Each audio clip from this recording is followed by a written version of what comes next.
قال الفتى العاشور شفنا مسلسل يماني مثل زي ألوان، تمثيل يماني وتصميمات هندية، يمن شباب شفتها بتخلي النسوان يمثلن عاريات تمشي بحرية. هنتو بلاد اليمن وموطن الإيمان، هنتو بلدنا وهنتو المرأة اليمانية. عليك يا كل من مثل لعنة الشيطان، سع ما رضيتوا تهينوا أرض دينية. أرض اليمن للعروبة والعرب عنوان، وانتو تريدوا تخلوها يهودية. ما عاد فكروا يقولوا صم شهر رمضان، خلوه عادي تشوف البنت التركية تمشي مع أصحابها وتحاكي الشبان، تشوف ذيه وتصير تسمر مع ذيه.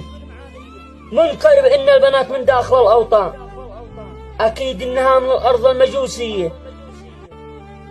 هؤلاء تربين في الإفريق وباكستان، والجد من روسيا والأم صينية. خلاص كما قد عملتوا هكذا الآن، أكيد عتمثلوا أفلام جنسية. غلطان من قد رضي بهذا الخبر غلطان، هذه هيانة علينا وللشعب رسمية.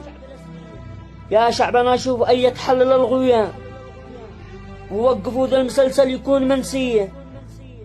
أنجو رجال اليمن في كامل البلدان، وزير الإعلام واللجنة السياسية